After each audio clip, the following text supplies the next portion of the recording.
diagnóstico, pero nunca hablamos sobre los criterios de alta o qué nos merece la pena para darle el alta a los pacientes.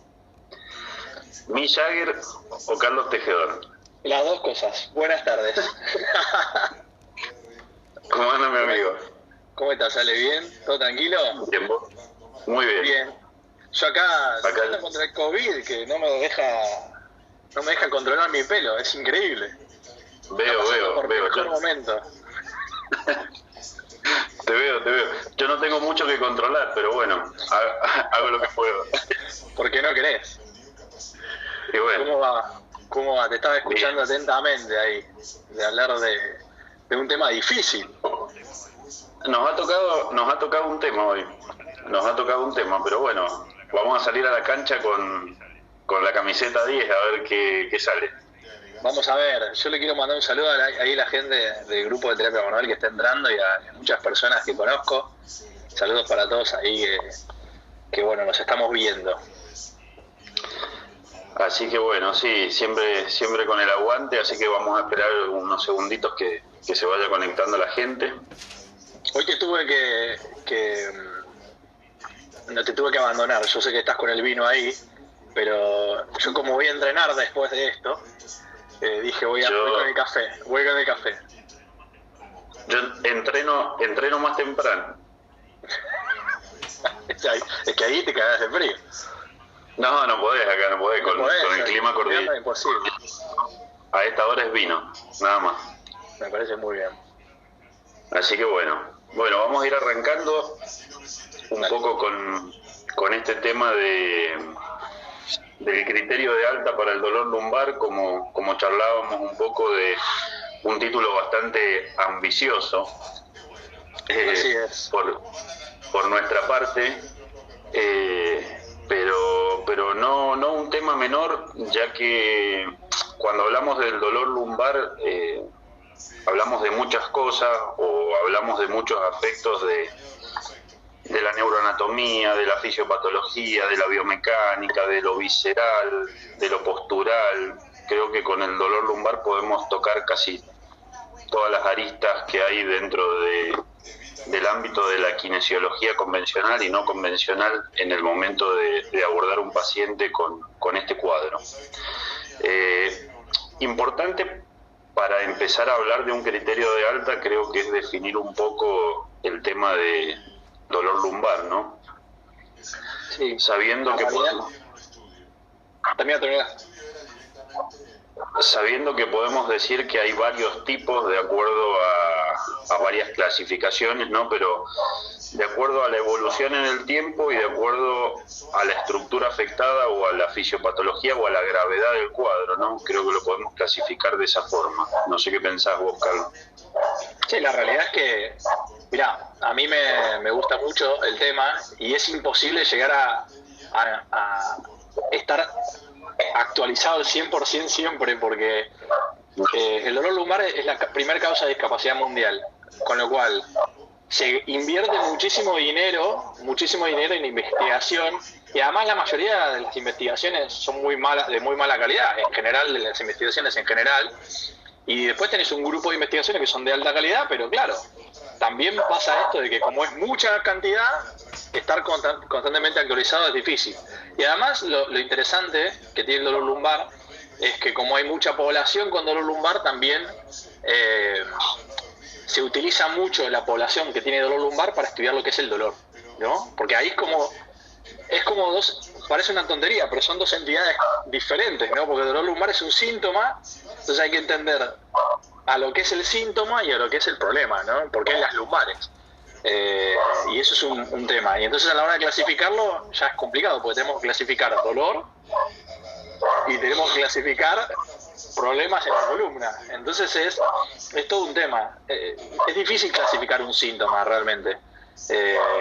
Entonces si lo entendemos como un problema, ya estamos mal. Hay que entenderlo dentro de qué posibilidades de síntoma hay atrás de ese problema, ¿no? Al revés lo digo. ¿Qué problema hay atrás de esa posibilidad de síntoma? Y entonces, bueno, las clasificaciones básicamente son en dolor lumbar específico y no específico, así como se escucha. De hecho, se habla de síndrome de dolor lumbar, no se habla de solamente dolor lumbar. Y el dolor lumbar específico corresponde más o menos al 5% de la población, donde el 1% de la población tiene problemas severos, que estamos hablando de tumores y cosas complicadas, donde hay que tener banderas rojas y atenderlo inmediatamente.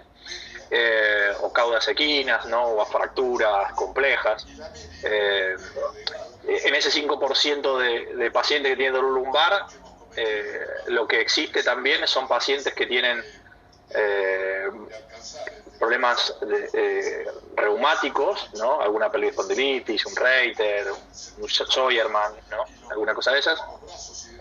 Y también pacientes que tienen alguna cauda equina de origen, por ejemplo, discal, con una extrusión que comprime todo el canal, o una cauda equina adquirida, ¿no? Algo más complejo, que normalmente se da en adultos eso. Y después tenés todo lo demás, que es lo que es dolor lumbar no específico, y es donde entra la mayor cantidad de población, que es el 95%. Y el tema ahí es que es multifactorial, y justamente es no específico porque no podemos determinar la causa de un tejido específico. Y como entran otras componentes, como si es aguda, si es crónica, como vos decías, la evolución en el tiempo, ¿no? Sí, perdón, tengo un perro de mi vecino ahí atrás que me está haciendo un ruido yo tengo los auriculares, no lo escucho bien, pero seguro que ustedes ahí lo están. La mía también está toreando. Ah, sí. Bueno, cuestiones que el dolor lumbar no específico es difícil de determinar, porque si es agudo, bueno, tiene buen pronóstico, más o menos a las 4 o 6 semanas el paciente se recupera, pero si ha tenido otros episodios de dolor lumbar previo, y si tiene algunas componentes de comorbilidades, que serían otras patologías asociadas como diabetes, tabaquismo y demás, obesidad, o por ejemplo, si el paciente tiene características de catastrofización, si el paciente tiene problemas psicoemocionales, depresión, y todos esos son factores que pueden hacer que el dolor se vuelva persistente, no crónico, persistente, y eso hace que sea un poco más complejo la atención. Y ni hablar de lo que es el pronóstico, y en el pronóstico está el decir, bueno, ¿le damos de alta o no le damos de alta al paciente? Entonces ahí hay muchos factores que involucran al dolor lumbar. Yo creo que para lo que más está evidenciado técnicamente en criterios de alta es más que nada en la parte quirúrgica, y en eso vos tenés muchísima experiencia también.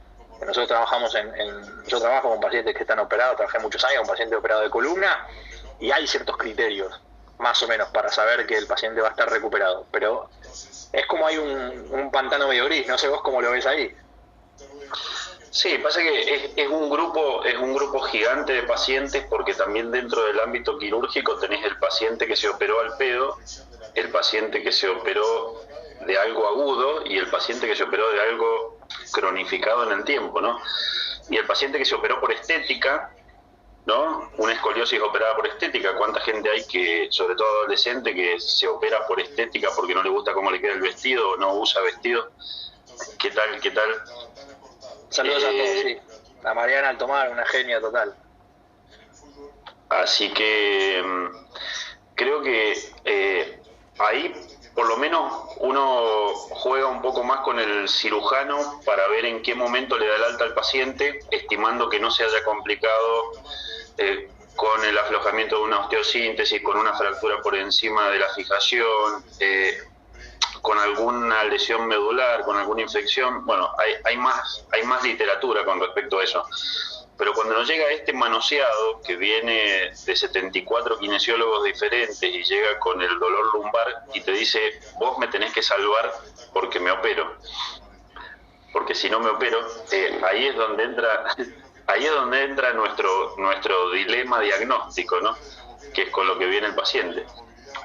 Claro, lo que pasa es que ahí es muy complejo. Primero porque la recomendación de un paciente, yo creo que hay que separar la paja del trigo siempre. El mayor problema es que no sabemos identificar qué pacientes están dentro de un grupo y qué pacientes están dentro de otro grupo, ¿no? Gran parte de eso es que la mayoría de los profesionales de la salud, lamentablemente, por lo menos en la fisioterapia, en la kinesiología, no está actualizado a nivel de evidencia científica o no sabe utilizar la práctica basada en evidencia o la medicina basada en evidencia, que parece una tontería, pero hay que saber usarlo. Porque hace que vos trabajes con unos criterios un poco más medidos, ¿no? Que vos tengas una forma de medir lo que estás haciendo, porque si no es muy aleatorio. Pasa por la percepción de cada uno.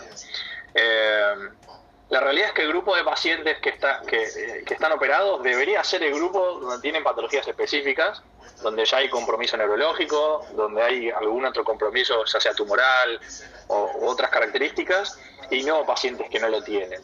El problema es que empezamos a operar pacientes crónicos, ¿no? Pacientes que tienen dolor persistente, y eso es un problema porque el dolor persistente tiene otras características. Son pacientes que tienen normalmente dolor nociplástico o una sensibilización central, donde hay otras características. Hay componentes psicoemocionales, hay catastrofización, hay hipervigilancia, hay miedo a moverse, ¿no? Hay muchísimas cosas que incluso se pueden evaluar con cuestionarios, que está lleno de cuestionarios que los usamos mismos para investigar. Esos los podemos utilizar para ver si el paciente tiene ciertas características, si tiene clinisofobia, por ejemplo, haces el cuestionario de Tampa y lo tenés ahí. Si mismo los cuestionarios más abiertos, como por ejemplo el de McGill, ya tiene algunos de esos criterios. Entonces, vos podés agarrar y ir revisando al paciente y saber si tiene algunos criterios de sostener un dolor crónico, aunque vos ya lo sabés, porque un paciente tiene dolor más de 3 meses, que encima tuvo varias lumbalgias previas, o si encima tuvo fracasos en los tratamientos, lo más probable es que la percepción que tenga de cuando se te venga a atender con nosotros sea negativa. Entonces, las expectativas de cambio van a ser negativas. El paciente va a tener una expectativa de cambiar negativa, porque como no avanzó antes, ¿por qué vos vas a ser el próximo que venga a hacer que mejore?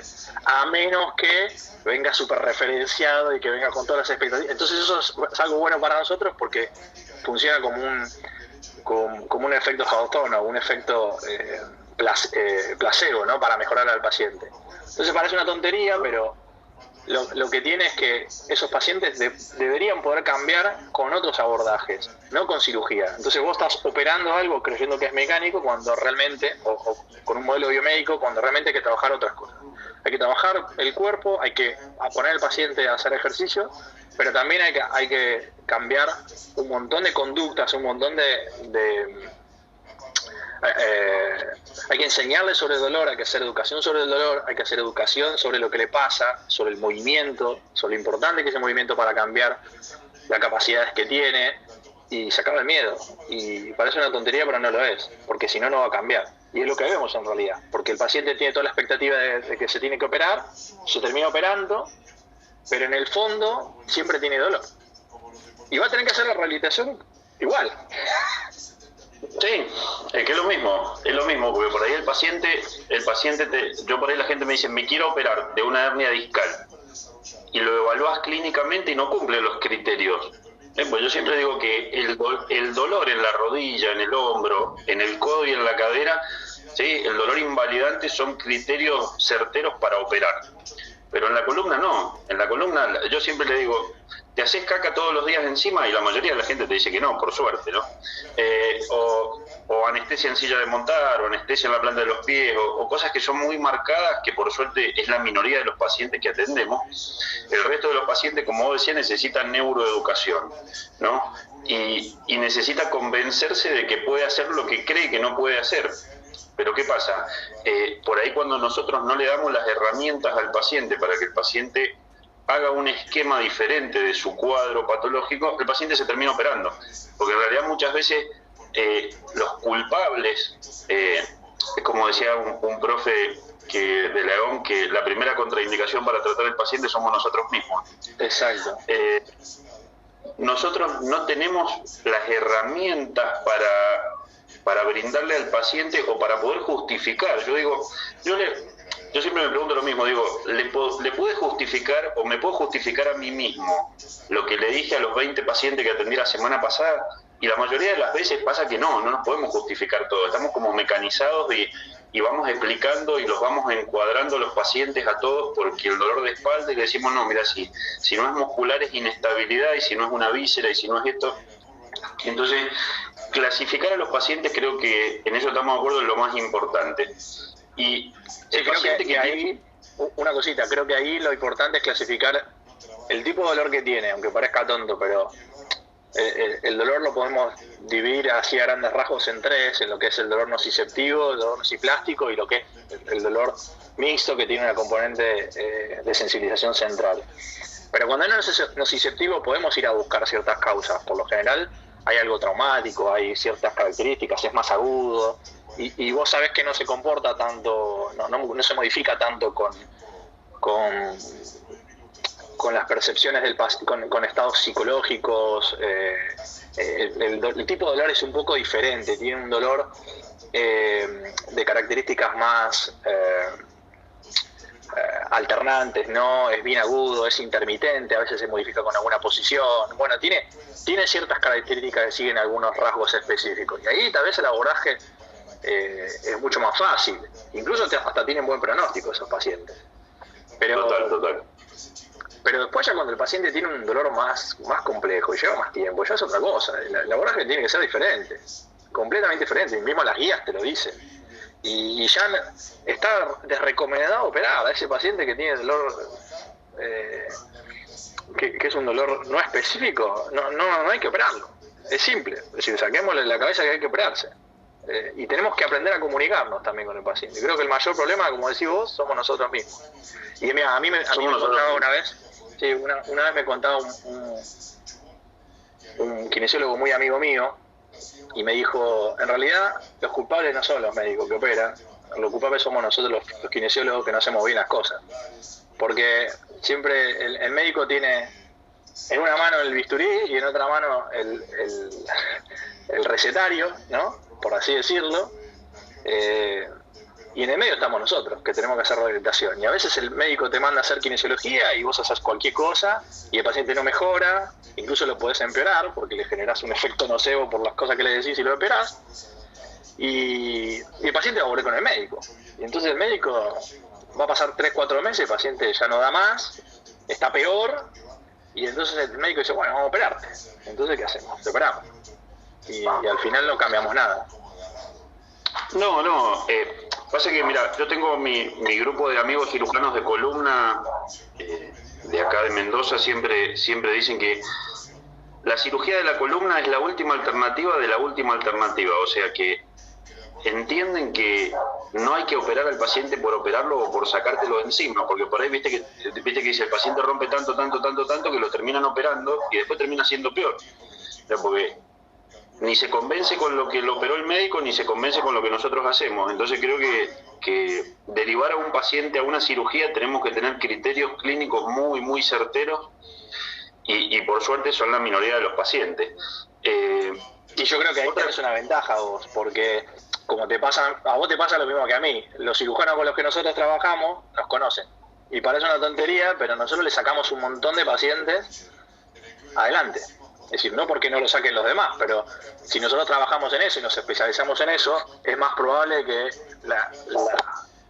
la mejoría sea más alta. Entonces estos pacientes, ¿qué pasa? A mí los cirujanos con los que yo trabajé y trabajo, casi siempre cuando me derivan un paciente es porque el paciente no está para cirugía. En realidad me lo mandan para eso, ¿no? Porque no está para cirugía. Y mismos pacientes que me dicen, che, Carlos, mirá que este tiene todos los números para operarse, me lo mandan porque saben que lo más probable es que salga de ese cuadro, ¿no? Entonces, una vez me dijeron, mirá, Carlos, ¿sabés en qué me facilitan ustedes? Yo antes operaba pacientes que no requerían ser operados, porque no tenía otro recurso más que operar. Es decir, venía el paciente con mucho dolor, ¿sí? O con un poco de dolor, y yo lo terminaba operando. Porque es así, viene con un poco de dolor y yo terminaba operando. Hoy el paciente viene con dolor y con un montón de cuadros clínicos que requieren ser operados, y pasan de estar mal a de última tener un poco de dolor cada tanto. Entonces eso justifica un poco la cirugía para ellos, aunque sabemos que no es tan así, que no debería ser así. Sí, a ver, Carlos, para encuadrarnos y para que la gente nos entienda a nosotros lo que queremos intentar transmitir. Sí. Que Nackerson decía que en la mayoría de los casos no sabía cuál era la causa de dolor lumbar, entonces si él no lo sabía, ¿por qué lo vamos a saber nosotros? Tampoco lo sabemos. Dentro del dolor lumbar inespecífico, importante diferenciar por ahí dos tipos de dolor, ¿no? Lo que llaman el puro y el impuro, o el típico o el atípico, que si bien es una clasificación no nueva, que por ahí para la aplicabilidad clínica de la gente que por ahí no tiene tanta llegada con el paciente de columna, o que le llega a uno esporádicamente, está bueno, porque nosotros decimos, bueno, si el dolor es puro, está en la columna. Y ahora nosotros nos preguntamos, ¿pero siempre está en la columna? En realidad, vamos a ser claros, nunca está en la columna, empecemos por ahí. Bueno. Porque la nocicepción, y sí, porque lamentablemente hay que pensar así, aunque lo vemos ahí. Es que en realidad la nocicepción, noci quiere decir daño, entonces la nocicepción es la percepción de un daño, y después está lo que se llama el dolor, que el dolor es la interpretación del daño que hace el cerebro, punto. Entonces, cuando entendemos eso, ya es diferente, porque el dolor es una construcción que depende de muchas cosas. Depende del daño, si es que lo hay, real o potencial, depende del aprendizaje. Por ejemplo, pacientes que han tenido trastornos, problemas vinculares, tal vez, digámoslo así, no me sale la palabra ahora específica, pero trastornos en los primeros 5 años de vida, o violencia, o condiciones traumáticas de chicos, ¿no? Me refiero desde el punto de vista psicoemocional, son mucho más susceptibles a tener dolor, porque el apego es diferente y eso cambia muchísimo la sensación de seguridad. Y como el dolor es protectivo, es una forma que tenemos de protegernos, eso es importante. Y se puede medir, se puede hacer una escala, se puede hacer varias escalas en realidad de psicometría para medir eso. Entonces ya no es lo mismo, porque un paciente que viene con muchos líos, incluso un paciente que puede ser adicto o que tiene desórdenes de la alimentación, esas cosas, ya se va a comportar completamente diferente. Y esto es lo que vos decís, bueno, ¿el dolor es puro o impuro? Sí, mirá, es un dolor de la columna, donde ya sabés que es un dolor agudo porque tiene un traumatismo o algo. Eso es algo un poco más simple, pero el impuro sería esto que decimos, ¿no? Che, mirá, es algo que no se comporta como se tiene que comportar. Es un dolor que tiene más... es más desproporcionado, que a veces duele varias partes del cuerpo, además de eso. Entonces ya que de repente el paciente tiene desórdenes del sueño, que tiene otras cosas. Entonces se complica. Y además dentro de lo que es nociceptivo puede haber que haya algo que se llama el dolor neuropático, ¿no? Porque el dolor neuropático es el tipo de dolor que altera el nervio o la ruta nerviosa. Entonces ahí también hay que clasificarlo, y esos pacientes muchas veces terminan operados porque el médico le dice que tiene un problema, una hernia con una complicación, y lo ves incluso en la resonancia, y realmente después el atrapamiento nervioso puede pasar a nivel miofacial o a través de algún retináculo o algún lado, ¿no? Entonces ahí hay que hacer test de neurodinámicos, hay que hacer test de provocación, entonces ya la evaluación es un poco diferente.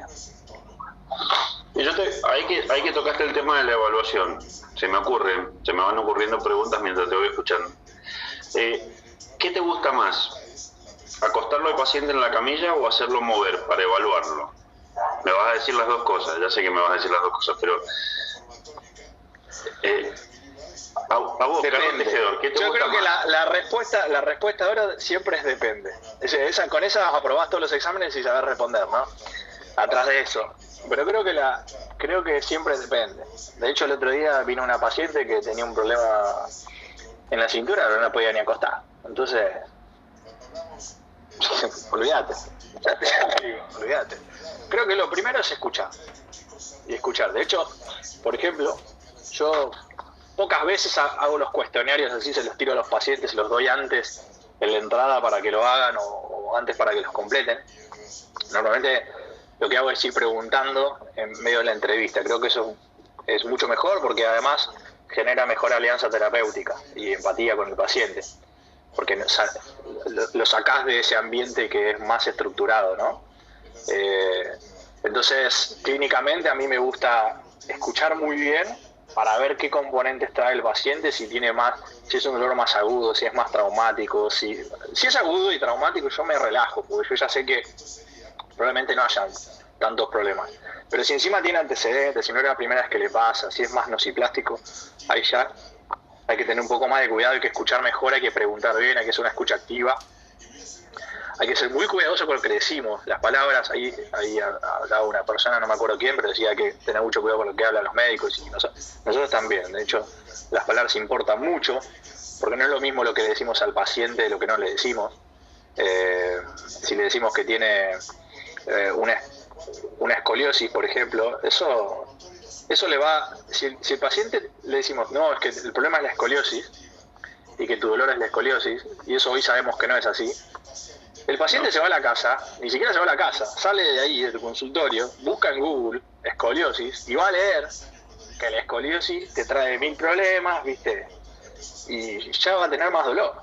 Porque hasta ese momento el paciente no sabía lo que era la escoliosis, hasta que se lo dijiste. Entonces ya lo va a buscar. Que estabas comentando, Carlos, del tema del diálogo con el paciente, escuchar al paciente, la empatía con el paciente y dejar de hablar de patologías, como siempre decimos, y hablar de cosas que no funcionan del todo bien, es el primer criterio de alta, a mi modo de ver, ¿no? Sí, yo te diría que sí. Es difícil establecer criterios de alta. Yo creo que ahí hay que diferenciar lo que es un criterio de alta de una atención primaria o de un paciente que tuvo una cirugía o un tratamiento médico. Me refiero a tratamiento médico por alguna patología específica de columna, ya sea tumores, como decíamos antes, no fracturas, lesiones graves, que son los menos, aunque nosotros atendemos mucha población de eso. En esos pacientes el criterio de alta es diferente, porque nosotros ahí hacemos un criterio de alta médico, en el sentido de que seguimos al médico cuando el médico cumple los periodos, cuando el paciente está operado, cumple los periodos de cicatrización de tejido, y ya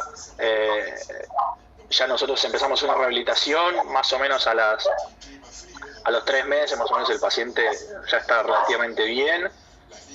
Sigue teniendo algunos dolores, pero ahí yo lo sigo mucho con los cuestionarios de calidad de vida, y a la medida que vaya mejorando eso, al cabo del año más o menos los pacientes están relativamente bien. Obviamente que es muy relativo al paciente, ¿no? Porque no es lo mismo un paciente que lo operaron de una escoliosis, como decías, un paciente que le operaron de escoliosis y está haciendo una cirugía estética y que además tiene dolor lumbares, ese paciente es muy complejo. Y otra cosa, un paciente que tuvo un accidente por una fractura, le hicieron una cirugía descompresiva, ese paciente va a evolucionar bien si hace las cosas bien y no tiene ninguna complicación ni nada por el estilo. Ahora, otra cosa es un paciente que tiene un dolor no específico y que es persistente o que es crónico. Ese paciente es súper complejo, porque ahí no solamente tiene que ver lo que es la discapacidad, ¿no? Es decir, y ahí podés hacer un montón de preguntas, ¿no? Y podés hacer test también. Y vos podés ver que los pacientes mejoran el movimiento, pueden hacer más cosas y demás. Pero si el paciente todavía sigue pensando o sigue teniendo la percepción de lo que es la autopercepción, de que está mejor pero no está del todo mejor, o que le va a volver a pasar, ya nosotros la probabilidad de que pase otra vez es más alta, ¿no? Y vos le podés dar el alta y se lo vas a dar, pero el paciente lo más probable es que vuelva. Entonces ahí tal vez hay que trabajar mucho más desde la educación, de lo que se llama PNE, que es educación sobre el dolor, ¿sí?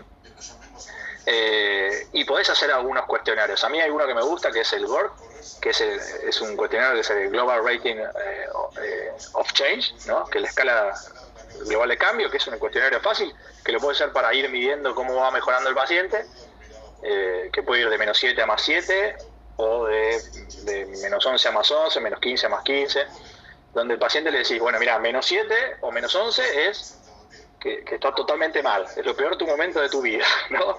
0 no cambió nada y +11 o +7 es que estás curado.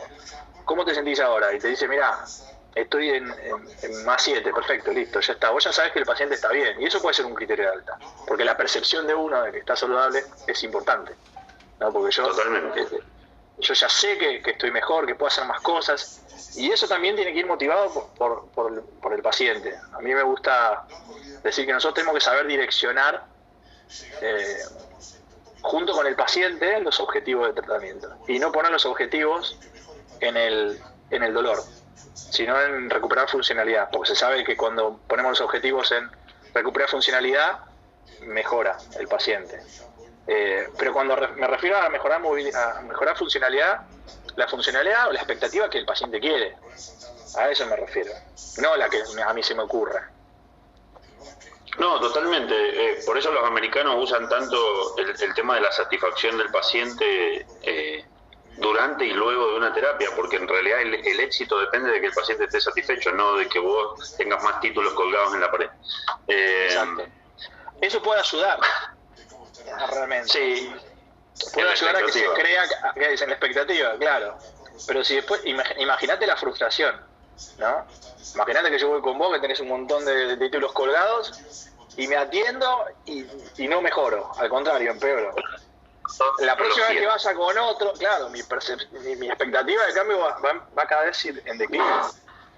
Entonces eso es importante, y ahí es donde nosotros, la experiencia vale muchísimo. Yo creo que una de las cosas que nuestros profesores y la gente con canas en todo el cuerpo ya, que tiene mucha experiencia, muchos años de profesión, eso es una parte donde está muy bien controlada. ¿Por qué? Porque tienen años atendiendo personas, y eso hace que generen una confianza sobre el paciente muy alta, y a veces el paciente mejora por eso, independientemente de lo que le hagamos. Totalmente. Sí, creo que dejarle claro al paciente hasta dónde podemos llegar también es importante, ¿no? Y justamente esto de que vos decís de dejar de prestarle atención un poco al dolor y darle más atención a la función, porque sabemos que dolor y control motor son primos hermanos o casi hermanos, ¿no? Entonces, si lo abordamos al paciente desde el movimiento y desde la conciencia del movimiento, creo que el paciente empieza a tener confianza en él mismo en cuanto al dolor, y el dolor se va disipando solo en el tiempo. Yo trato de no prestarle atención. El paciente me dice, me duele acá, y me baso en lo que no mueve o en lo que mueve no del todo bien, y en eso por ahí se basa el tratamiento, ¿no? También es diferente, ¿no?, si hablamos de pacientes de Doña Rosa de la esquina que necesita hacerse su desayuno, y del deportista de élite, ¿no? Porque las expectativas cambian totalmente. Entonces, un deportista de élite también. Sí. Un deportista de élite que llega al consultorio, por ejemplo, acá tenemos varios remeros, y te llega un remero con dolor de espalda, y te dice, me dijeron que vos me vas a dejar al 100, y vos ves que tiene un patrón de movimiento asqueroso, ¿no? Que tenés que reeducarlo completamente, y le pedís un registro visual de su cuerpo, y el tipo registra la mitad del cuerpo con suerte. Entonces vos decís, claro, siempre te va a doler la espalda, o sea, no, obviamente que no se lo decimos al paciente, pero es lo que pensamos por dentro. Sí, yo creo que en ese caso, mira, esos casos me encantan, porque creo que una cosa que es muy importante, y se sabe en realidad, no lo inventé yo, yo no inventé nada. La realidad es que todos los pacientes, todos, se tienen que hacer cargo de su problema. Empecemos por ahí. Nosotros no somos las personas que lo van a curar. En todo caso, vamos a acompañar al paciente a que se recupere. Empecemos por ahí. Si el paciente te viene y te dice, mirá, me dijeron que vos me vas a dejar al 100, no, macho. Yo te voy a ayudar a que vos, en todo caso, siguiendo mis recomendaciones, ¿okay?, puedas llegar a donde vos querés. Porque hay muchos pacientes que el anillo le queda al dedo. ¿Qué quiero decir? Que hay pacientes que la enfermedad le está sirviendo. Le sirve para algo. ¿Okay? Es decir, es el beneficio secundario de la enfermedad muchas veces. Porque hay gente que tiene dolor para faltar al trabajo. ¿Okay? Y a veces no lo hace de manera consciente. Hay gente que tiene dolor porque está compitiendo y tiene muchas presiones y tiene que ser el mejor y presiones en la casa y le va a doler, porque tal vez no quiere asumir esas presiones.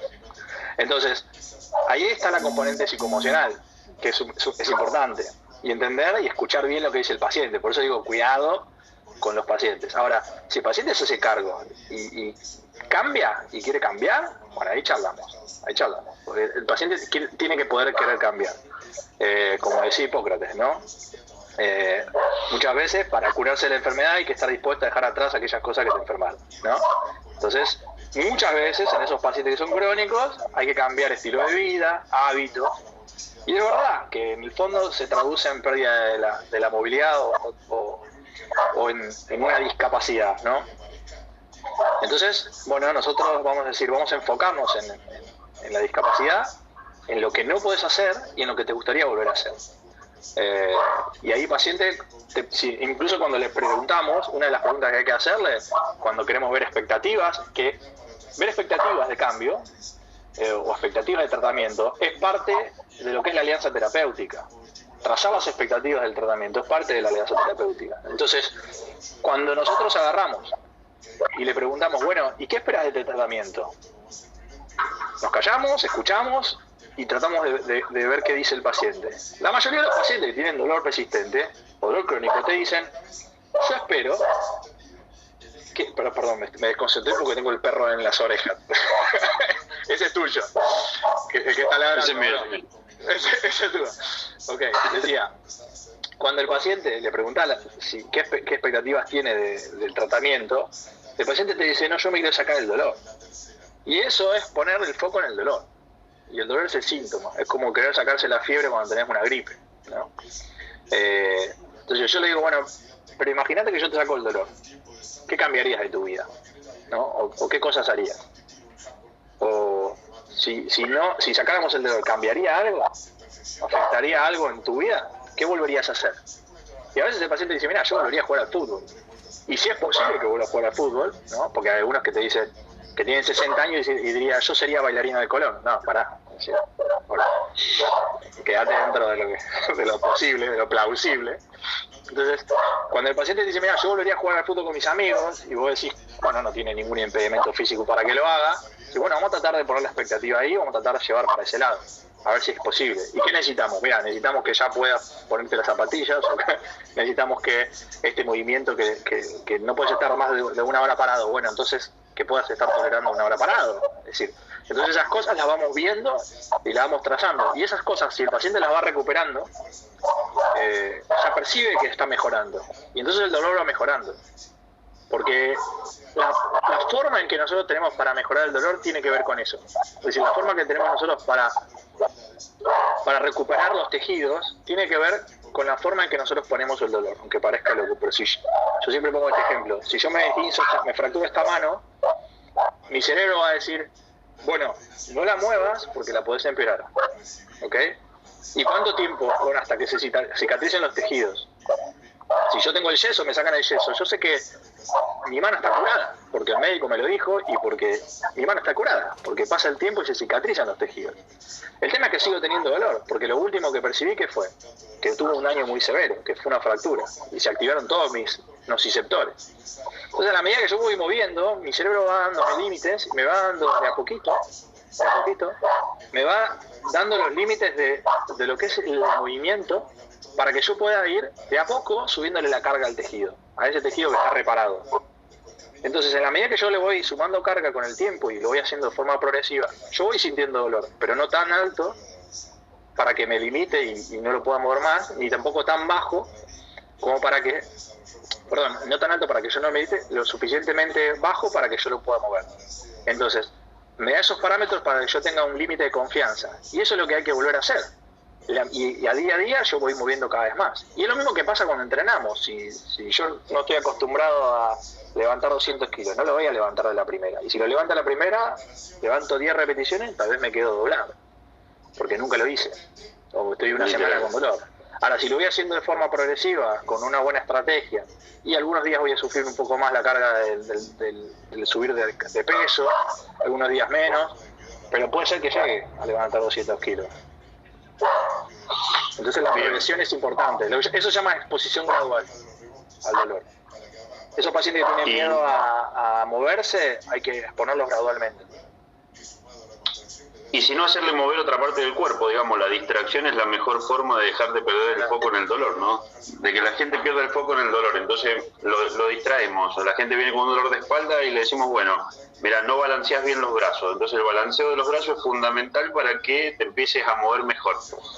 Al principio la gente, viste, que no entiende mucho, pero bueno, es importante esto de que vos hablabas de la comunicación. Intentemos mover el tórax.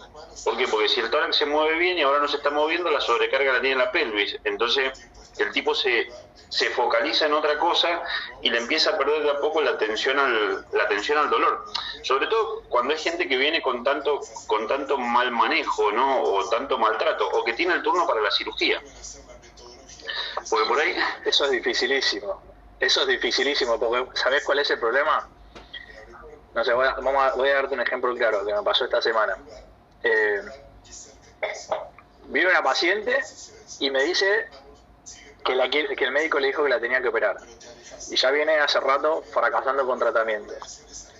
Y lo que tiene no es quirúrgico, empecemos por ahí, pues ni siquiera tiene signos neurológicos, tiene dolor nada más.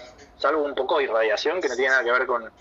Claramente tiene en la resonancia una hernia, que no es una extrusión,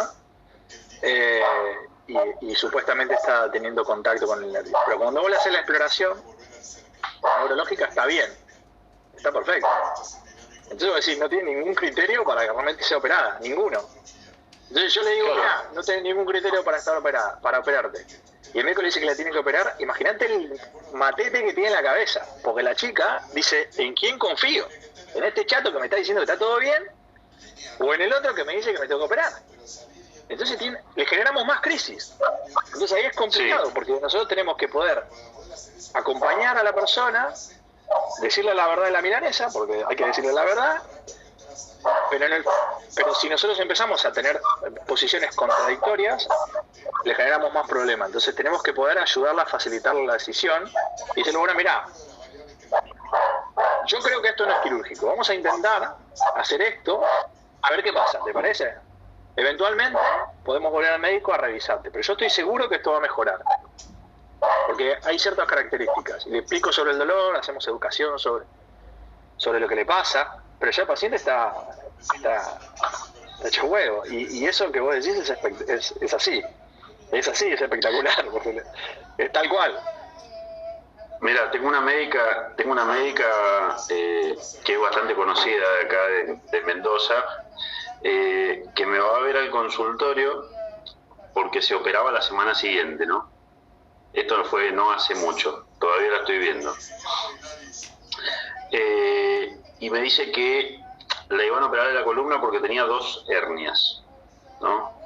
Y las hernias, o sea, tenía la columna hecha mierda, pero posturalmente, ¿no? Viste, bien de médico, guardia 2 veces a la semana, además y demás. No, es que hay que meterse en la cabeza, señores, las hernias no se operan. El 99,9% de las hernias no se operan. Punto. No se operan, y la mayoría se resuelven solas, así que nosotros no hacemos nada. Entonces, claro, siendo médica, me empieza a explicar ella a mí que no, porque claro, que la hernia le estaba comprimiendo, qué sé yo. Entonces yo le digo, bueno, mira, vamos a hacer algo de segundo año de medicina, vamos a hacer la maniobra de la SEG. Entonces hacemos la maniobra de la SEG y levanta la pata 80 grados y le tiraban los isquiotibiales. Y le digo, ¿vos te acordás cómo era la maniobra? ¿Vos te acordás cómo era la maniobra? Me dice, sí, me acuerdo, ¿y no la pensaste? Digo, porque es que la verdad que, bueno, al margen uno hace pruebas de sensibilidad, de movilidad, de esto, de aquello, y la verdad que no cumplía ningún criterio, y así mismo le costó convencerse de que no se tenía que operar. Pues yo le digo, a ver, si vos te querés operar, anda a operarte, si total ya sabés que me vas a venir a ver a mí de vuelta, a mí me da igual.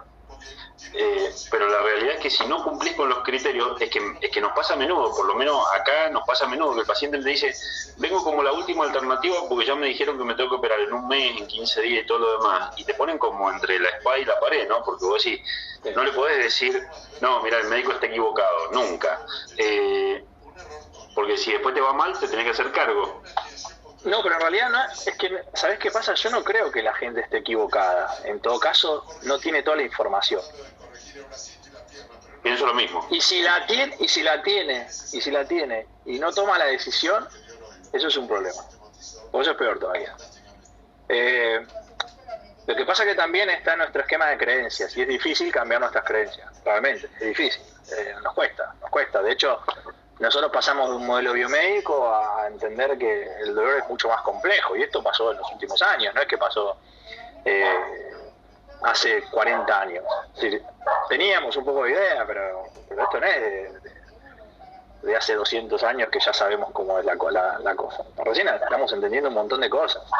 De hecho, este año, ni siquiera este mes, salió una publicación en Lancet de lo que era la revisión del 2018 de los guidelines del dolor lumbar, y salió un guideline en el 2018 diciéndote las recomendaciones clínicas de lo que tienes que hacer. Una serie de low back pain que es espectacular y la tienen que leer si no la leyeron. Y que el post que hicimos está hablado, lo redacté en base a eso.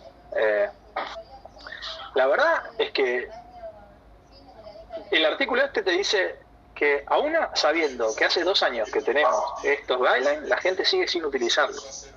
¿Entendés? Es decir, sabemos cómo se comporta el dolor lumbar, cómo deberíamos abordarlo, la problemática que es en cuestión de costos, de problemas en general, incluso para una empresa cualquiera, es un problema el dolor lumbar. ¿Sabes por qué? Porque hay gente que se tiene que jubilar antes porque le duele la espalda. ¿Entendés? Entonces es un problema. Si supiésemos trabajarlo, sería otra cosa. Evitaríamos un montón de problemas. Lo que pasa es que es difícil, porque es muy personal el dolor lumbar y depende de muchos factores. Y la mayoría de las veces nos cuesta reconocerlos. Entonces ahí es todo un tema. Totalmente. Charlie, te hago una pregunta y te cuento algo. A mí me gusta darle el alta al paciente cuando siento que el paciente viene distinto. Mirá lo que te digo. Si es mujer, se peina, se pinta, cambia la sonrisa, me saluda diferente. Eso ya me encanta. Porque ya ha cambiado la actitud frente a su disfunción, para no llamarle más patología. Segundo, me gusta mucho ver la longitud del paso, a mí, para darle el alta a un paciente, ya que nos queda poco tiempo como para ir tirando bombas así y que se termine. Tercero, me gusta ver el balance de la pelvis, si es más anteroposterior o es más sagital o lateral, ¿no? Y me gusta ver cómo balancea los brazos y cómo respira mientras camina. O sea, son cosas que si el paciente no las hace bien, no lo dejo que se vaya. Sí. A ver, es que ahí es todo un tema. Yo estoy de acuerdo con vos. Lo que pasa es que mencionar. No, es que hay 1000 cosas, claro. Vamos a tratar de resumir. La verdad es que acá hay que tener en cuenta varias cosas. Si vamos a la funcionalidad, si el paciente, estamos viendo funcionalidad, yo busco que el paciente tenga control motor, que respire bien, ¿no? Y el equilibrio de la pelvis. Más que nada porque sabemos que influye. Incluso la movilidad de las caderas también, porque el control de la cadera, a veces pueden tener lo que se llama hip spine syndrome el paciente y tener un trastorno de movilidad de la cadera que afecta a la columna y viceversa, ¿no? Pero más que nada yo me fijo si vuelve a hacer sus actividades que perdió. O sea, para mí es esto. Mira, volviste a jugar al fútbol, te sentís bien, está perfecto. Y después todo lo que hago mucho cuestionario de autopercepción, cuestionario de kinesofobia, lo voy haciendo al final para ver si el paciente ya no tiene. Mira, lo que más me importa es si el paciente aprendió, aunque parezca tontería, si el paciente sabe. Si sabe manejar su dolor, sabe lo que implica su dolor. Porque yo no puedo decirle al paciente que no va a volver. Más el paciente que tiene dolor crónico, yo no puedo decir que el paciente no va a volver a tener dolor crónico, que no va a volver a tener dolor de columna, no lo sé. Porque probablemente lo vuelva a tener en algún momento específico de su vida, tal vez, porque como ya tuvo varias veces, probablemente lo tenga. Pero la diferencia es que esta vez lo va a saber manejar, que va a saber lo que implica, que se va a poder hacer cargo y me va a venir, ¿sabes qué me vienen a decir los pacientes muchas veces? Viene después de un año a verme, me dice, che Carlos, te vengo a ver porque me volvió el dolor de espalda. Me dice, pero tranquilo, porque hace 2 meses que no hago ejercicio, empecé a comer mal, vengo con mucho estrés, entonces ya sabe lo que tiene que hacer. ¿Me explico? Ya sabe. Ellos ya saben lo que viene a hacer, que tienen que hacer. En todo caso vienen para que vos le ayudes a cambiar, a volver a cambiar. Que bueno, vamos a tratar de hacer esto, ¿no? Y eso sí es importante. Ahora, vamos a la terapia manual, vamos a lo que tenemos que hacer nosotros. Y mirá, yo haría un test de Sorensen, haría un Double Prone Stair Leg Raise, que es un test de control motor. Hacemos un test de fuerza, la respiración, ver el patrón respiratorio es súper importante, ver de movilidad. Y vos decías algo de para tratar al paciente cambiar el foco. Mirá, mindfulness cambia el foco. Y es una de las recomendaciones, la meditación, el mindfulness, es una recomendación formal de tratamiento, ¿no? Es decir, si tenemos recomendaciones para lo que es el dolor lumbar no específico, es educación sobre el dolor, ejercicio físico, es decir, el paciente tiene que hacer ejercicio. La mejor herramienta que tenemos es el ejercicio. Y somos kinesiólogos, es decir, deberíamos saber de movimiento, de dosis, de cargas y de cómo darle movimiento al paciente. Después, terapia cognitiva conductual, si eventualmente el paciente tiene signos de dolor nociplástico o sensibilización central. Y después dentro de eso también está la terapia manual, las manipulaciones, la acupuntura, tratar de que tome el paciente opiáceos o fármacos, evitar que se haga radiografías, evitar que se haga resonancias, hay que evitar eso. Eso tiene que ser cuando hay criterios para que lo hagamos. Eso no quiere decir que no tengamos que hacerlo. Eso quiere decir cuando hay criterios que nos dicen que tenemos que hacer eso, o hay red flags, tenemos que hacerlo. Lo mismo pasa con las hernias. Las hernias no son quirúrgicas, la mayoría, pero hay un grupito que puede ser quirúrgica. Bueno, a ese tenemos que saber seleccionar si tiene, como vos decías, un dolor de silla de montar, o se hace pis encima, tiene incontinencia, tiene temperatura, si tiene astenia, adelgazamiento y anorexia, todas esas características. Sí, claro. Creo que, como decías al principio, es multifactorial. Sí. Y el tema es nosotros encontrar cuáles son esos factores múltiples que afligen a la vida del paciente. Ahora, en el tema de la educación, mirá qué importante, porque yo siempre le digo a los pacientes, la gente viene y me dice, mira, me tomo 2 ibuprofeno por día, ¿y cómo estás? Mal.